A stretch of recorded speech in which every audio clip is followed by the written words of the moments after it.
Thanks for joining us today for Think Big with Michael Zellner, powered by Sleepy Z's Masonry. My guest today for episode 155 is Shelley Herman. Shelley is an Emmy-nominated writer who began her career as an NBC Page in Burbank, California.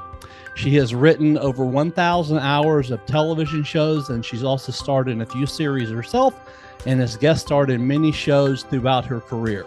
Today, we're going to talk about that career that she's had and also talk about her book that came out about a year ago today, I believe on May 1st, 2023, entitled Peacock Tale, Secrets of an NBC Page. Welcome to the show, Shelley. Well, it's about time that we started talking to each other. Absolutely. I know we were supposed to talk last year, and then I had a few things, unfortunately, that happened, and so I'm glad that we finally got to catch up. At last. And also, one of the jobs that I had just before the pandemic is I was in Nashville working. And thankfully not singing, but I had worked on a game show. We did it in Bicentennial Park. If you're anywhere near there, I know where that is. It was a game show called The Line, and I was writing that, and it was very hot and sticky, and there were fireflies. I love seeing the fireflies. Yes, it's different. Nashville's about 3 hours from here. We're in the south west corner, and they're right in the smack dab in the middle of the state. But the weather, the hot and sticky, and the humidity is about the same in both cities. Well, and I was there also. This is how long ago it was. I was working as a writer for a telethon that Henry Winkler and John Ritter were doing, and I was at the Grand Ole Opry. And John Ritter's mom had said to me, because they're, obviously originally from the Nashville area, and she says with a sweet little accent about getting her some goo-goo clusters. And I had no idea what she was talking about, goo-goo clusters. And sure enough, I went to Cracker Barrel, and I bought her several large boxes of the pecan ones and the walnut ones. And I've been hooked on them ever since. Oh, wow. Y'all have Cracker Barrel out in California? We just got them within the last 2 or 3 years. There's one in the Ventura County area, and there's one out in Victorville on the way to Vegas. Very nice. Yeah. Cracker Barrel's been around here forever. Of course, I guess it's sort of a southern thing, but yeah, good old country food. And really great old-timey candy, too. Yes, very good. Let's get them as a sponsor. We could be great spokespeople for them. Absolutely. So before we get started today, I want to thank the two sponsors I do have for the podcast, and they are Roof and Nail and Buckley's Grill. And Roof and Nail is one of the leading experts in insurance restorations. Co-owner Kelly Potter and his crews are preferred vendors of many mainstream insurance companies in the tri-state areas of Tennessee, Arkansas, and Mississippi. And not only can Roof and Nail provide you with the best evaluation on your roof to see if you qualify for insurance approval, but they also can provide you with a competitive bid for any out-of-pocket roofing projects that you might have. So big and small, they do them all. And Buckley's Grill it's a hidden gem here in Memphis for those seeking a fantastic dining experience. Co-owners Jeff Urinelli and Ken Dick specialize in steaks, and they Southern hospitalities for over 30 years here in Memphis. It's an upscale restaurant. It boasts contemporary atmosphere, touch of classic elegance. From the minute you walk in the door, you're greeted with friendly faces. The wait staff is unbelievable, and like I said, the restaurant's been around, I believe, now over 35 years. So obviously they're doing something right. And like I said, just fantastic food. I've been going there ever since they opened back in the late 90s. So makes me hungry for a steak right now. Me too. It's very, very And that's good. up in Memphis? It's in Memphis. Yes, it's here in Memphis. Okay, good to know. So, Shelley, you grew up in, I believe, Agora in Calabasas, California, and you graduated from Agora High School and then Cal State Northridge. What are a few good memories of your early life before you started your career that still make you smile when you think of them today? Well, back when I was living out in the Calabasas and Agora area, it was very, very rural. And it was a 2-lane highway getting out there. I mean, now it's almost like Beverly Hills of the San Fernando Valley. It's very posh right now. all I want to do is get out of there. And now all I want to do is go back. I mean, it's how things change in our lives. But in high school, it was a very, very small high school, and it had a very active theater department. And I guess we were kind of like free range kids back in the day, because we really had the run of the place, and we did plays, and the teachers encouraged us to be creative, and also we were about 7 miles from the beach if you go through the canyon, so we ditched a lot and went to the beach. But all of that really allowed for us to work as friends, doing theatrical shows, doing charity shows for people. It really was like, I've got a barn, I'll make some costumes, we'll do a show. And just this week, I met with a bunch of my friends that I went to high school with, and we did it on Zoom. And we're going to do a documentary about when we were all young and doing these little Super 8 movies and 16 millimeter films and plays and things.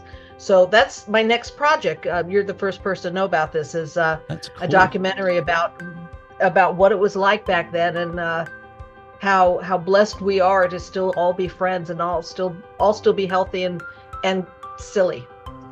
Have you had any high school reunions at all lately that you've gone to? I had my 50th last year. So yeah, did the high school reunion thing, and my book had just come out. Oh, perfect timing.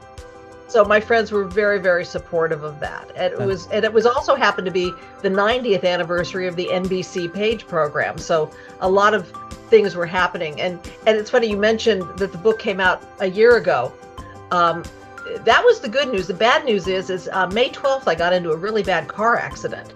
So it kind of slowed my efforts in trying to get the word out for it. So I appreciate even what you're doing now, because it's a good summer read. It's a light book. It's fun. It's a little bit naughty. And for people who are into television, I think they'll really see what it was like when TV used to be fun. You know, it's funny that you say that, because I talk about that all the time. You know, growing up as a little kid in the 70s and as a teenager in the 80s, the first 2 hours, you know, we're on Central Time here. So from 7 to 9 o'clock, you had 4 comedies.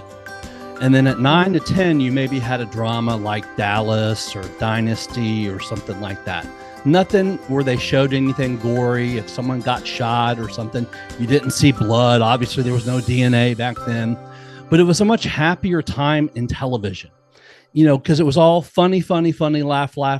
And then as the years have gone on, less comedies, more drama, you know, obviously cable television and all the channels on there. And all you see now is death and murder and all this. It's just completely changed. And I remember my senior term paper in 1986 in high school was television violence and its effect on kids.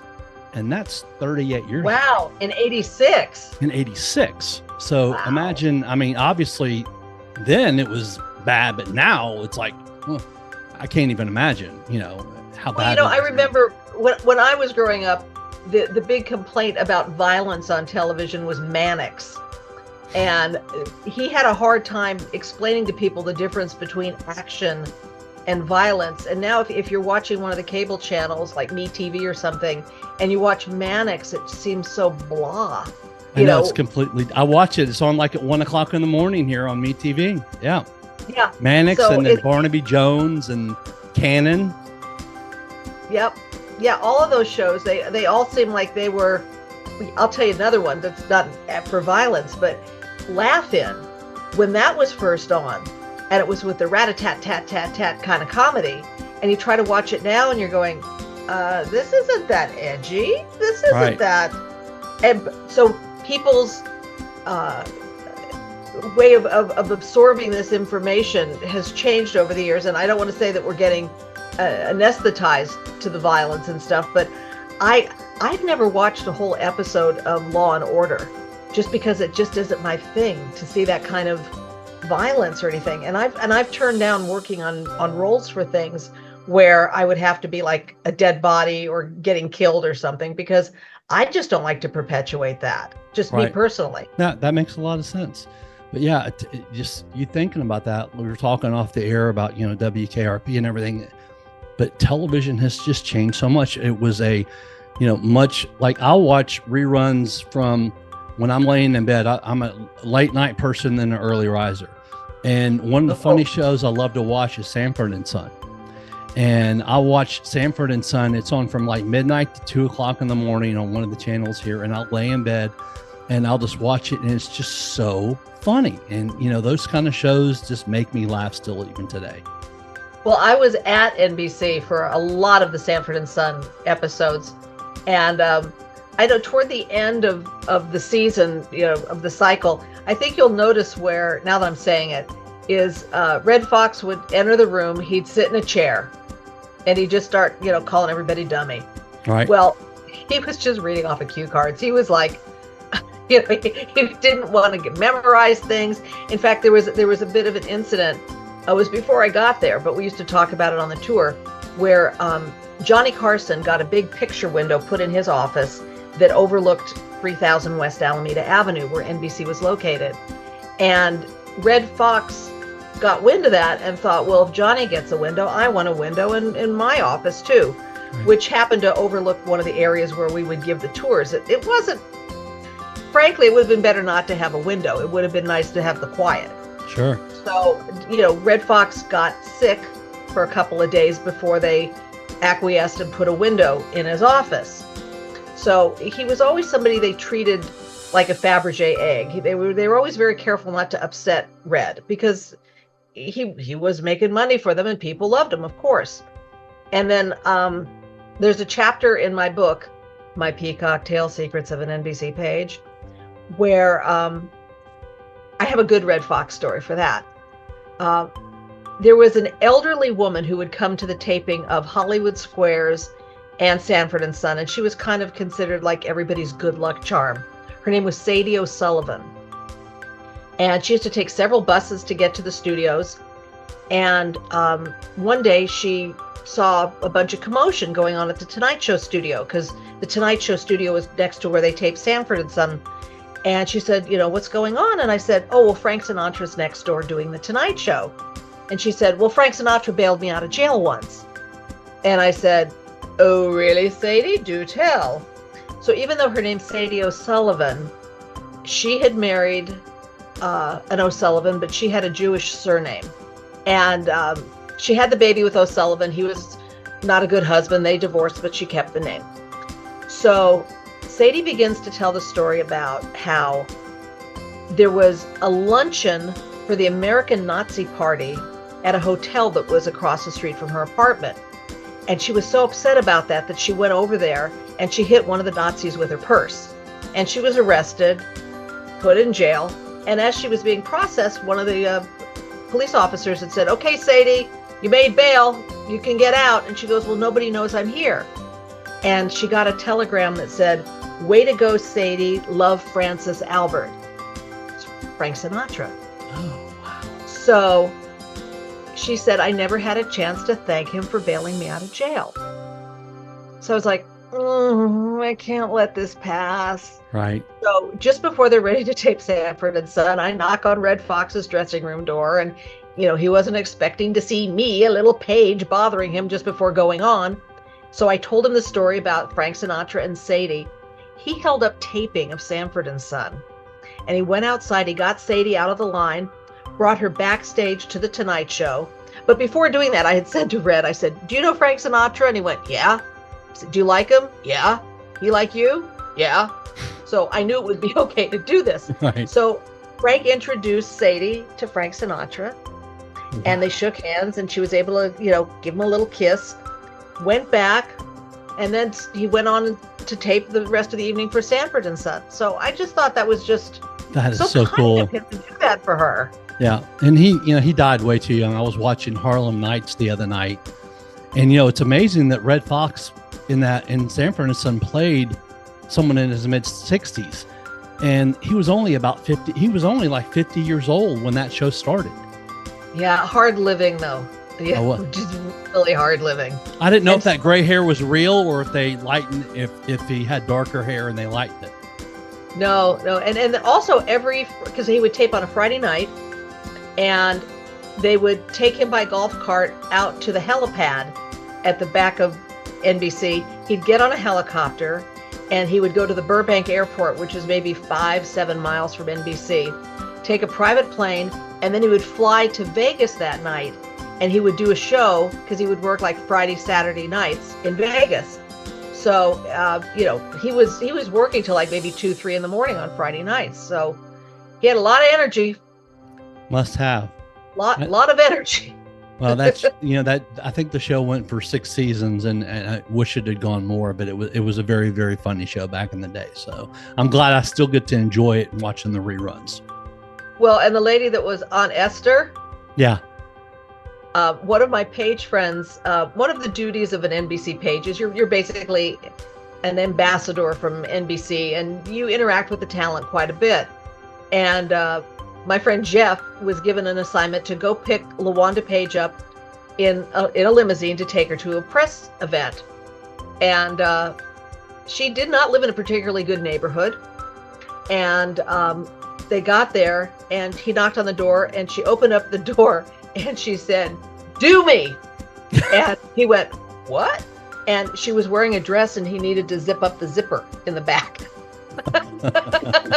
But as he looked around, there were pictures on the wall, and she had been an adult dancer back in the day, and she had lots of pictures on the wall of her with little pasties and doodads on her, and she wasn't at all ashamed of it. Right. They were so funny together. I don't know how they did those scenes without, I'm sure there were many takes sometimes, but those scenes were just so funny together when they just abused each other. It was a lot of fun. Oh, yeah. Yeah. But they had fun.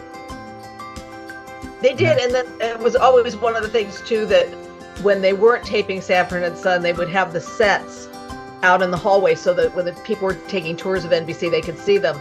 And one of the things that we were told to say on the tour is that the art directors went to real junkyards to get the junk. So it was genuine junk.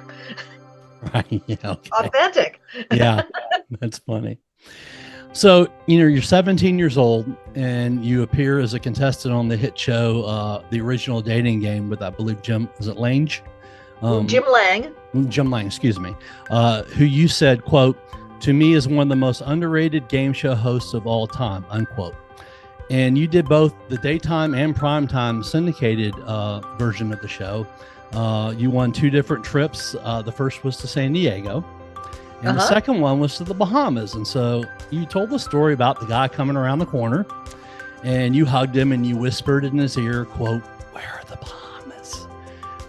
Good old Agora High School education. I had no idea where the Bahamas were. Which is really funny. How was that trip and the guy? And also, I know you had to have a chaperone with you. How was that? Well, any girl who won a trip who was under 21 years of age on the dating game had to have a female chaperone. That was the rule. And on my first trip, I had this wonderful looking woman. She looked like Cher. With the long hair and the fingernails and being in San Diego, and it was a Navy town, and the guys were all over her. It was wonderful. I mean, she was attracting people so much. But when I went to the Bahamas, I was assigned an old grandma as my chaperone, and she liked to drink rum. And she was always talking about how she missed her husband, and she snored because we have to share the same room. And one night I decided I would go sleep out on the balcony and maybe get away from the noise. And then there was like lightning and thunder, so I couldn't do that. So I wound up taking all the pillows and blankets, and I slept in the closet so I could close the door so that I could have some quiet. But it was a great trip because literally the guide completely ditched me while I was there, and he was off doing his own thing. Right. And I learned to scuba dive, and I made friends with people, and we were exchanging Christmas cards for several decades after that. And it was like the first time I'd been like on a big trip someplace. And I really, really liked it. And I just loved being around the whole Chuck Barris organization too. I mean, as crazy as everybody said Chuck was, he was like a big brother to me. He was just so kind and so considerate. And my friend Adam Needham has written a book called Gong This Book. And if anybody's interested in knowing everything about the Gong Show, I recommend that book very highly. I like the Gong Show. That was fun. That was a good show too. Yeah, you can watch a lot of clips on YouTube of the Gong Show. Oh, okay. I didn't know that. I'll have to do that too. Oh, That's yeah. Cool. Yeah, that's really cool. From what I understand, you said to become an NBC Page, there's over 16,000 applicants, that they get each year, and they only accept, 2% of them. And there's a great quote of yours regarding that. You said, quote, "To put that into perspective, getting into Harvard is easier than becoming an NBC Page," unquote. I mean, Shelley, you were just 20 years old when this happened to you. And yeah, I was actually underage, because now they have a limit where you're supposed to be a college graduate with at least a Bachelor of Arts or Science degree, and be 21 years of age. Those are like the two big requirements. And now they make you send in like a 2-minute video as kind of like a pre-interview to see if your Page material. Right. I mean, the whole idea, it unlike a lot of other studios where they have ushers for TV shows and tour guides, the NBC Page program started out as an executive training program. And people like Regis Philbin, Hugh Downs, Gene Rayburn, Peter Marshall, Grant Tinker, Aubrey Plaza, currently a contemporary Page, Richard Benjamin. Notice I mentioned mostly men's names there, because in the beginning, it was only men who could be a part of the Page program. It wasn't until the mid-'70s when the women who were allowed to give tours, the guidettes, were given a chance to become pages. Right. So it's a very coveted job that way, because it really is like the best entry-level job a person could have if they want to learn a lot of different aspects of the entertainment industry. Being from Memphis, my parents grew up humongous Elvis fans, and, Graceland being here in Memphis, I love Elvis's music. And, when I was a little kid, when he passed away, I thought, oh my gosh, he was 42. He was old. But then when you get older, you realize, oh my gosh, he was 42. He was so young. You have an Elvis story that sort of coincides with you becoming a Page. I was very lucky to see Elvis in Las Vegas at the International Hilton Hotel. And if anybody saw the Austin Butler portrayal of Elvis when he's performing live in Vegas, it's exactly like that. The energy in the room, the cacophonous noise, it was all of that excitement. And to be honest, I was kind of not into Elvis when I went to go see it, because I was a Beatles girl back in the day.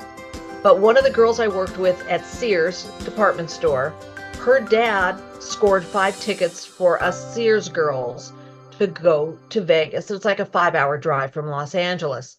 So I went with her, and then the other 3 girls were in another car. And we saw the show. We were ringside. And the whole thing where he would be wearing a scarf and he would dab his brow, and then the woman standing at the edge of the stage would come and grab his scarf, and they were bringing him squash blossom necklaces and homemade cookies and flowers and dolls that they'd made. And it was like, they were worshiping him. And he had just started getting a little bit heavy. I noticed that part of it too. And by the end of the evening, I was an Elvis girl. I just could not get over his charisma, his vocals, his genuine enthusiasm being there. I had never seen a show like that before, and I just was completely bowled over. And they did say Elvis has left the building when the show was over. Cool. So that stayed in touch. But the gal that I went with was kind of the wallflower of the group. The other 3 girls took off to go, have a Vegas adventure. But I stayed with her, and we went to the coffee shop and ate cherry pie with ice cream and had some tea. And we were both talking about our hopes and dreams, and she had no hopes or dreams. And I had said that when I was in high school, I had gone to Midnight Special, which was a late night rock concert show that was on NBC. And I saw these people standing around in these ugly polyester uniforms who were getting paid to listen to rock and roll music all day. And I thought, well, I could do that job. Yeah. And so I kind of had set my sights on that. And this girl had said, well, my mom's best friend works at NBC. Let me see what I can do. And 2 weeks later, I had my interview. It was so I thank Elvis Yes. for helping get my foot in the door at Synchronicity. NBC. Yeah, and then realizing like, okay, now what? Right. Right. I'm here, and everybody else wants my job. I better do it well so I can stay here a while.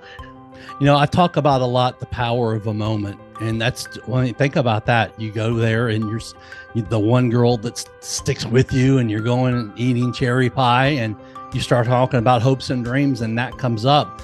You don't go have that conversation, your whole life could have been different. It would have been different. I mean, yeah. Oh yeah. That well, and I just thought it was rude that these other girls just ditched her, and she's right. the one that did the whole thing. And then, I as a little sidebar, one of the girls who we were with decided that this was going to be the weekend that she was going to lose her virginity, and she hooked up with a guy in Vegas, and we didn't see her the rest of the weekend. And sure enough, when it came time to leave, she comes back to the car, and she's got a new purse, and she's got some new jewelry, and she's got a big smile on her face. And I didn't get to be in the car with her on the way home because I was with the other girl, but obviously she had a great time. Sure. P.S. 1 month later, there's a knock on the door. She was still living at home with her mother, and it was the FBI. And it seems that the guy that she'd hooked up with was a bank robber, and he'd been laundering money through Vegas. So the FBI took the jewelry, they took the purse. Oh my gosh. She had to explain to her mom that she was in Vegas rather than staying at a friend's house in town. It got really, really ugly. Yeah, that's her karma for leaving the group. There you go. Who would want to have that? I mean, golly, FBI knocking. I guess he must have told them where everything was that he had anything they could you know what it is with all the cameras in the casino, yeah. Okay. They had pictures of her. They had pictures of them doing almost everything together. Right. In Vegas. That's funny story, not so funny story, but yeah, that's a good one to share. Janet Leigh was a major Hollywood actress. Her biggest success came in 1960, and she starred in Alfred Hitchcock's thriller Psycho. And for her performance, I believe is Marion Crane. She won the Golden Globe Award for Best Supporting Actor. She's also the mother of Hollywood star Jamie Lee Curtis. Your first celebrity encounter was with Janet. Must have been pretty magical for you. What do you remember most about that day? Well, my encounter with her at first was just an ordinary encounter, because I saw this really tiny woman, like bird-like tiny woman, carrying a large garment bag, and her hair was in curlers, and she had a scarf on and the big glasses. And so I went to help her with this garment bag. She was on her way to do Hollywood Squares. Now, when you're doing a game show, they ask you to bring 5 changes of clothing with you so they can tape a whole week's worth of shows in one day. And a lot of people just dress from the waist up if they're not going to be seen, on something like Match Game or something. Sure. They're sitting down. Hollywood Squares are sitting down. So I helped this woman, and as I got into the hallway and we went to her dressing room, I saw that it said Janet Leigh on the door. And I gave it to her, and sure enough, a couple hours later, she comes out, hair, makeup, everything, and it was Janet Leigh. Was she talkative, nice? I mean, did you get a chance to so gracious, and with everybody, with me, with the other people, yeah. I was very glad that was like a first, and then many years later, you mentioned Hitchcock, as I got to meet Hitchcock while I was a page at NBC. Right. Yeah. And I had done my senior thesis on Hitchcock, so that was like a real thrill for me. And he was a surprise guest backstage at the 1977 Emmy Awards. And I had other jobs that I was doing, and we could go into that later. But with Hitch, I was literally like taking my shoes off backstage, thinking I was done, and all of a sudden this limousine pulls up, and he was very elderly, and we were helping him out of the car. Right. And my friend Jeff and I, the same one that was with LaWanda Page, Jeff and I were literally carrying him backstage over all the wires and the cables and everything. And it was pitch black backstage because we were surprising everybody to bring him on stage. And I wanted to talk to him so badly. And he finally looked over at me and he said, "You're doing a very good job." Oh. And I said, That's awesome. "Well, thank you, Mr. Hitchcock. I did my senior paper on you in college. Ask me anything about you. I know all the answers." So he kind of smirked, and it was just really sweet. And we literally got him to his mark backstage, and they were starting to part the curtains, and Jeff and I just ran and got off stage, and there he was for everyone to see. You know, when I was doing research on you and I was telling my mom about Janet Leigh, and she's like, and she, I mean, she knew, she goes, "Oh my God, yeah, I think, you know, Jamie Lee Curtis, and then, you know, Tony Curtis's dad, and all these things." My mom knew. My mom's a little bit older than you, but she just like thought that was just such a cool thing, because she remembers her obviously very, very well. And she died young. That's her generation. Yeah. Yeah. Yeah. And now Jamie is an Academy Award winning actress, her daughter. So isn't that a nice legacy? Yes. And my first encounter with Jamie Lee Curtis was in, I believe it was in Halloween back in the 70s. Yeah. So that was a good movie too. And even those movies started to get, but they weren't, as they got worse, you know, more gory as they went on and on and on. They got a little bit worse, but they were still good movies for a while until Did you see the one? I think it was like within the last year or two, that was when Jamie went back to do it. Yes, I did see that. Yeah, we saw that one too. Yeah, I thought that one actually came out really well. Yeah. I mentioned when we started that you've done a lot of writing too. Some of that writing was for, you know, two popular shows, Love Connection and Supermarket Sweep. Tell us about, you know, those experiences, and, you know, maybe some of the other shows you've written for, and what did you enjoy most about that part of your life in Hollywood? Well, Love Connection, which we lovingly called Love Infection, ha ha ha. That started off as a real fun job, and I had known Chuck Woolery back when he was the original host of Wheel of Fortune, and before Pat Sajak took over, right, and before Ryan Seacrest will take over for Pat. That's what's coming up next. And I got along really, really well with Chuck. He was just a big doofusy, likable guy, and he was a guy that went with his instinct on things. So part of my job was to interview the couples after they had gone on their date. For people that don't remember Love Connection, it was right around the time when video dating started. So they took the idea of video dating, where a guy or a girl would look at several videotapes, pick 3 people to date, and then you had to figure out how the date worked out, and if they would go on a second date, they'd get money. So that was kind of the phony baloney premise to that. One of the guys I had interviewed after the date, and I had said, you know, we had always asked the question, so did you guys make whoopee during your first date? And a lot of the girls would say, yeah, I really liked him and I really wanted to get a second date, but I don't know. And the guys would go like, no, yeah, sure, we did it, but I'm not going to see her again. And so it got to be a little bit ugly for me, you know, at that. But then one of the guys I had talked to had said, yes, I said, did you make whoopee after your date? And he goes, no, I had a football game the next day and coach said it makes your knees weak.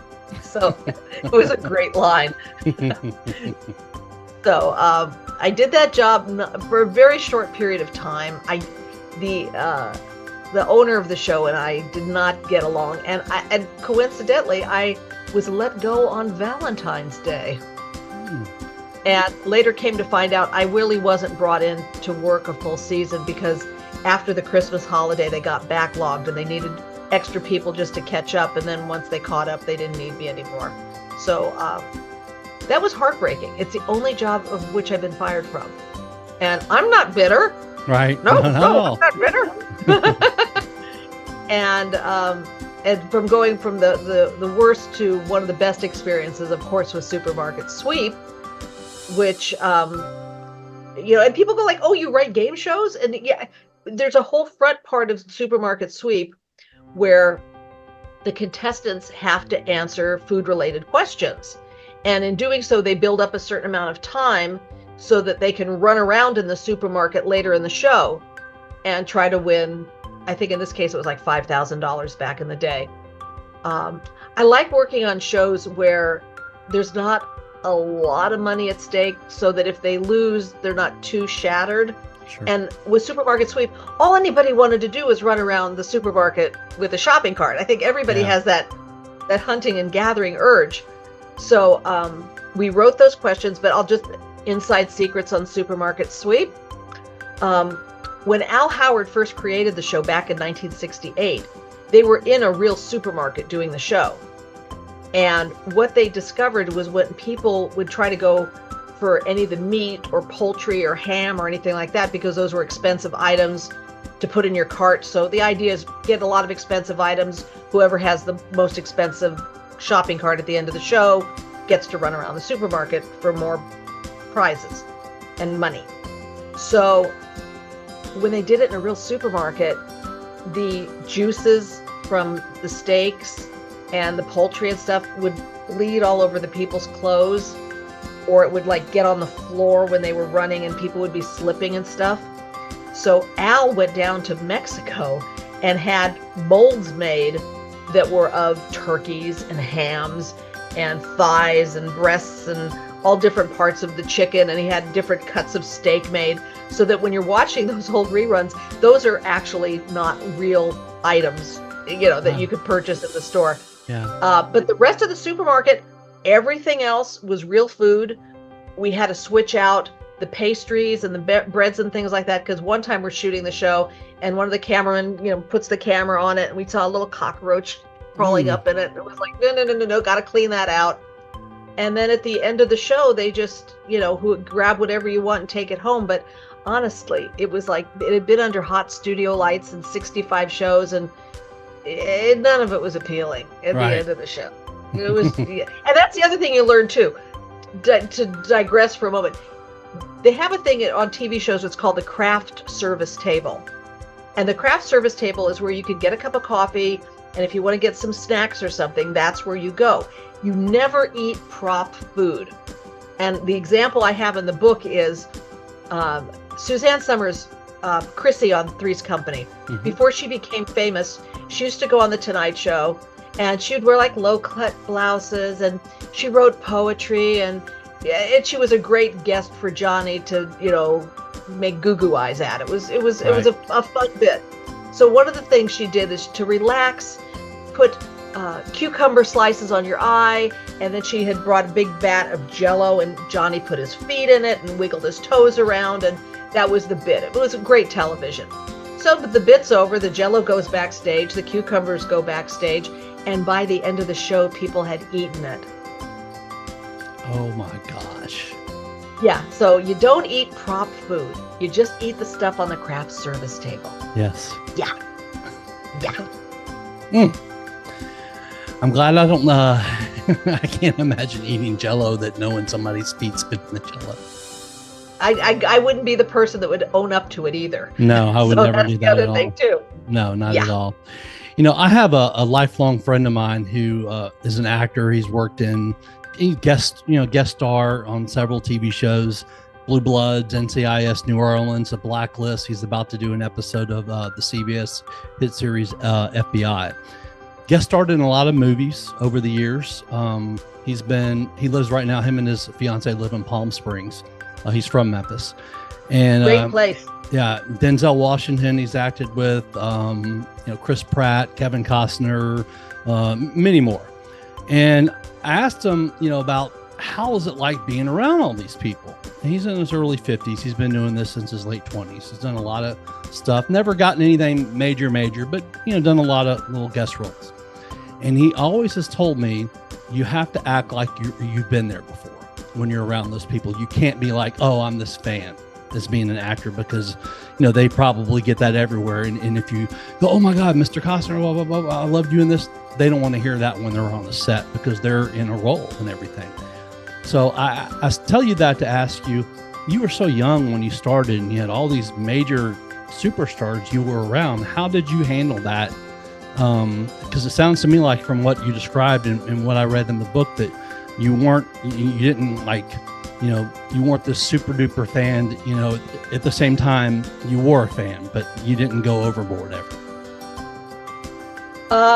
A couple times I might have crossed the line. I can't say. I mean, there was one time when Patty Duke was in the hallway.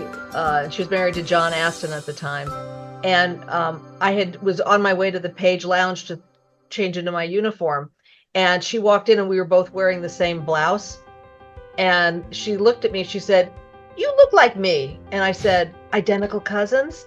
And as I said it, I wanted to like take the words back and put it in my mouth, but she laughed. Oh, good. So that was good that Yes. happened.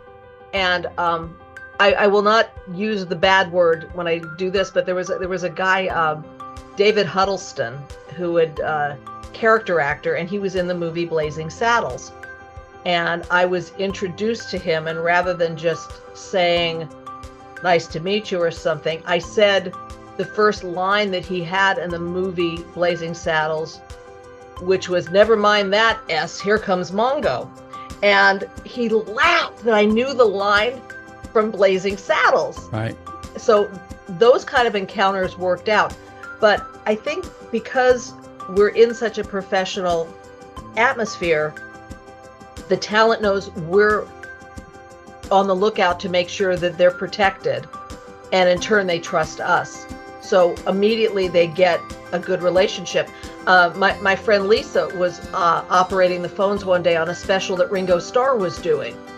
And the phone just kept ringing and ringing, and the woman kept saying, "I'm Ringo's ex-wife, and if you don't get him on the phone immediately, I'm going to have your job." And it just got to be so much, and she was causing such a commotion that Lisa went over to Ringo's dressing room, knocked on the door, and she said, "I'm sorry to bother you, but your ex-wife's on the phone, and she said that if I don't get you to come to the phone, she'll have my job." And Ringo said, "Darling, she couldn't do your job."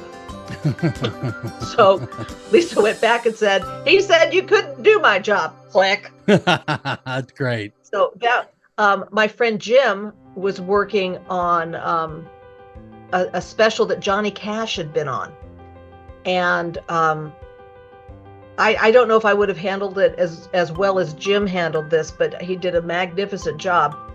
Phone rings, and it's the governor of Utah. And he's calling because Gary Gilmore is about to be put in front of a firing squad, his choice, and executed. And he wanted to speak to Johnny because it turns out Johnny and he had been talking for quite a while and praying together. And this was Gary's last phone call. So Jim was like, So he went into the studio where they were shooting. And one of the things you never do is you never interrupt when something's being taped. And Jim ran in flailing his arms and he's going, "Stop, stop, stop, stop, stop, stop." And he went over to Johnny Cash and he whispered in his ear. And Johnny set his guitar down and he went out in the hallway. And for 45 minutes, he spoke to Gary Gilmore. Wow. And then came back into the studio, picked up the guitar, started doing the show again. But at the precise moment when Gary was being executed, Johnny had everybody stop and bow their heads for a moment and say a little prayer. I actually had the privilege of interviewing his niece, Kelly Cash, who's Miss America in 1987. She went to Memphis State, was Memphis State at the time, now it's the University of Memphis. So I had her on the podcast about a year and a half ago. And she had a great clip of her and Johnny singing on stage together like a week after she won. Yeah, that was just a great clip of the two of them together. When you're talking about, the actors and back in the 90s, several John Grisham books were filmed. The movies like The Firm and The Client and were filmed here in Memphis. And, because he's just a little bit south of Memphis in Oxford where Ole Miss is where he is from and or lives. And right before that, there was a movie called Great Balls of Fire with Dennis Quaid that was filmed here in the late 80s. Jerry Lee Lewis. Yeah. And I was down on Beale Street, which is like famous here. It's like Bourbon Street in New Orleans. And we were standing in the line waiting at this theater to go in for this blues show. And I see this guy and this girl walk through we're like 30 people back, and they walked like through the very front of the line and just walked right in. And I said to my friend, I am 95% sure that was Dennis Quaid that just walked in. And he goes, "No, what?" I said, "I know it had to have been. I mean, he had bleach blonde hair and it was short, but that was Dennis Quaid." So we got inside, we're looking for him around downstairs, didn't see him. And they had this small balcony upstairs. So we walked up there, and it was Tim and Meg Ryan, who he was dating at the time. Oh, yeah. Were just sitting there by themselves. And so we walked up to them and asked them for their autographs, and they were both very nice that gave it to them. And my friend started wanting to try to talk to him. And Dennis was so nice. He was like, you know, Meg just got into town. We're sort of tired just hanging out here and everything. And he was very nonchalantly saying, please leave us alone. We gave you your autograph. We're nice. Please leave us alone. And my friend just didn't get it and everything. And finally, I just grabbed on. I won't say his name because he might watch this.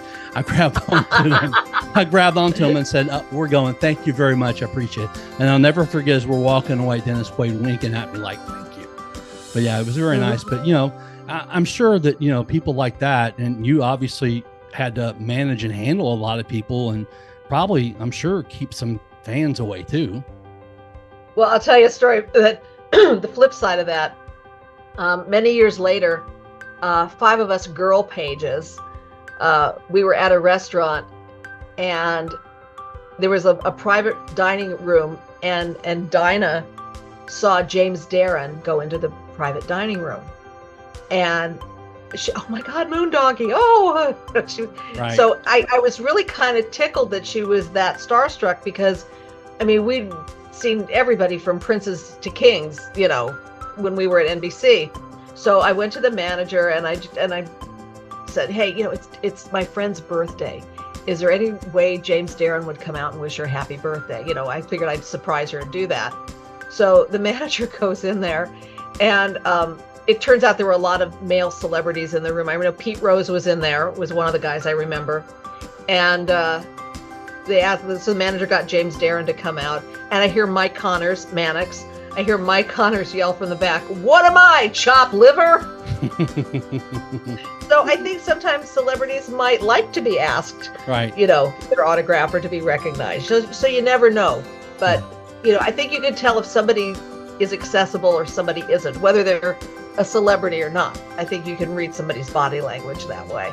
Yeah, and I mean, he was, like I said, just nice, but he, you know, gave us the autograph and everything. But, you know, to not say, hey guys, leave us alone, we're tired. He said it in a very nice way, like hoping we would get the hint. And I got the hint. My friend didn't, so like I said, I had to grab him when we left. But it was nice, and I have no idea where I put that autograph. I mean, I was young. I know. I have so many autographs over the years. I have no idea where they are. But, you know, so is life. Do you remember that Chris Farley bit on Saturday Night Live where he's interviewing Paul McCartney?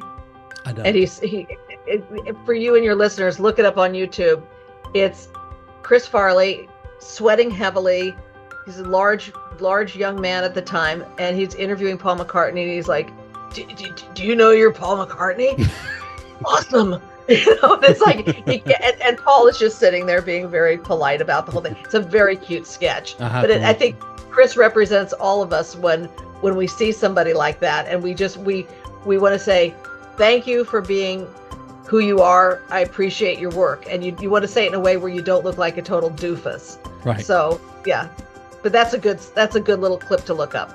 I'll have to do that too. You have to remember.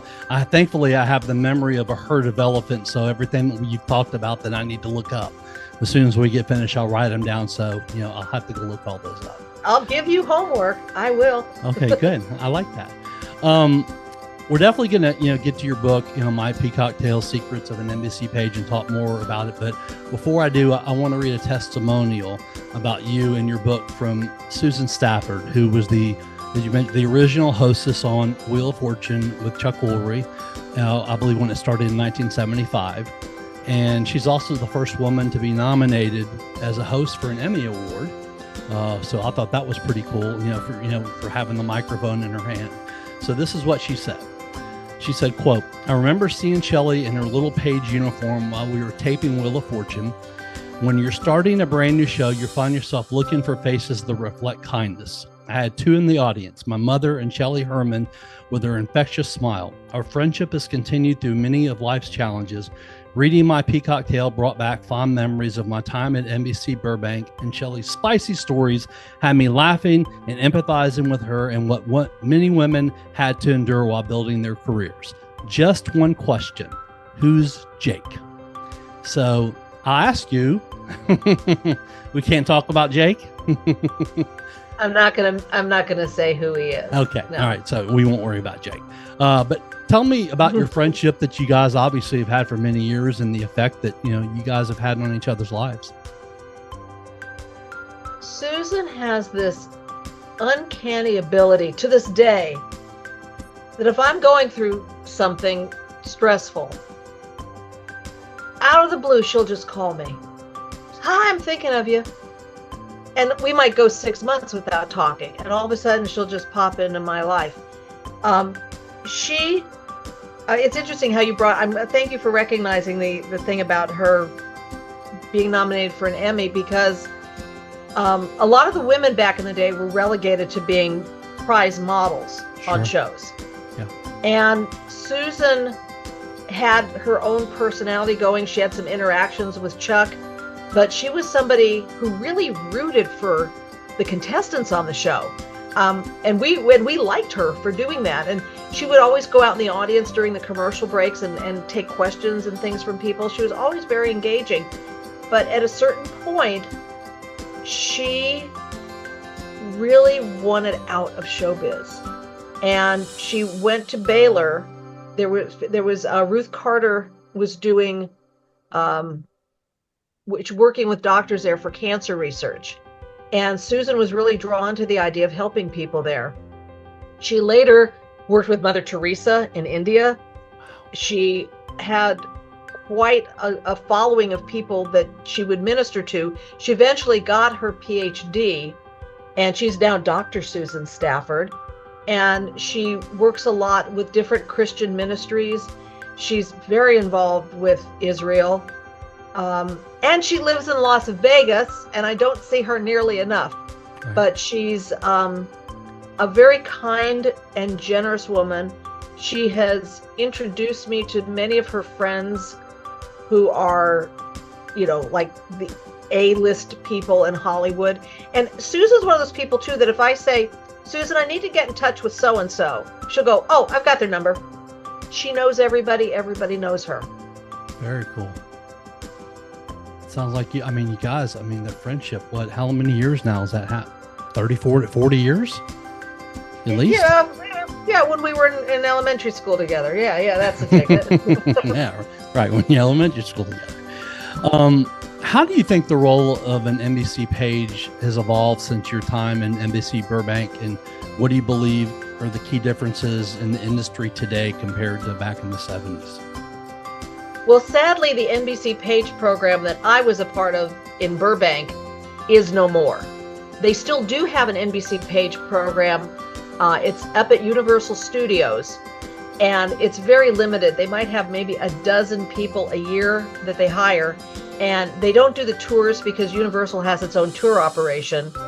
But what they do is they have the pages, they get like 3-month, for lack of a better term, internships, where they'll rotate through the different organizations within NBC. So they might work for USA Cable or the Sci-Fi Channel or Bravo, or they might work in press and publicity. They'll try to tailor things to what you're interested in doing. If you're interested in knowing more about press and publicity, they'll do that. If you want to know more about being like a unit manager, about how to, the accounting aspect of it, they'll try to tailor it that way. But at 30 Rock in New York, they still do the tour. They still do ushering the TV shows. Our tour was, I think it was $1.90 when I was doing it. And the one at 30 Rock is now like something like $49.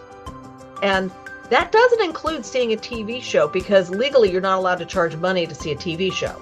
Right. So, but I've been through 30 Rock. If it's historically a magnificent building, and it's well worth the tour. It's a wonderful little piece of history that's still exactly the way it was. The building is so Art Deco and just so cool. And I'm starting to make contacts with the people in New York, because with the advent of the book, more people are reaching out to me, and I'm getting more Page stories. I got to say the West Coast stories are better than the East Coast, but nevertheless, I'm getting more stories. That's awesome. I told you before we went on air that I knew that we would end up having to go and do a part 2 And I know for sure we will. And we might end up having to do part 3 because I still have, like I said, so much for us to talk about. And we've gone almost an hour now. So will you come back on for part 2? Sure. Okay. Or awesome. 3 or 4, whatever you Okay. Wonderful. Between now and then, if somebody wants to go buy your book, is the best place to buy it on Amazon? You can get the book at Amazon, mypeacocktale.com. It's hardbound, softbound, and Kindle. And then people are selling it like on other sites. But what I would encourage people to do is go to your local bookstore and order it, and it'll help them. Yeah. So if you can wait a day or 2 for it. But it's like I said, it's a good light read. I would encourage somebody to buy it, not only if they were interested in the entertainment industry, but it's also like how to kind of think out of the box, how to get a job in a field that you've always wanted to be a part of, but didn't quite know how to do it. I call it using my Lucy Ricardo thinking cap. Trying to figure out a way into something. In different speeches I've given and stuff, I say try to find a way. If you're going to interview for a job, try to find a way that people want to meet you rather than have to meet you. Yeah, I like that. So there's a lot of that kind of sage advice in the book, along with some naughty parts. Yes, there are naughty parts. Yes, those were fun to read. I highly recommend, what she's talked about, going to grab her book, and that's such a great idea to buy it from, local bookstore, here in Memphis or whatever city that you're in. You hear many great stories that you never would hear, and about different actors, situations, and just Hollywood in general. It's a very interesting and it's a fun read. Shelley, thank you so much for coming on today. I can't wait to have you back for part 2. And I think more than likely, we probably will definitely go into part 3. Because like I said, there's so much, I have so many things that, to talk about with you. And so I definitely want to have you back on. This is it'll be a fun time to have you back on again for, at least 2 or 3 more times. I love that you actually read the book. That's wonderful. Yes, I was very fortunate. The person who referred you to me sent me a copy of the book. So I was able to read it. Yes. So I appreciate it very much. This has been a lot of fun. So thanks for coming on today, and we will see you again soon.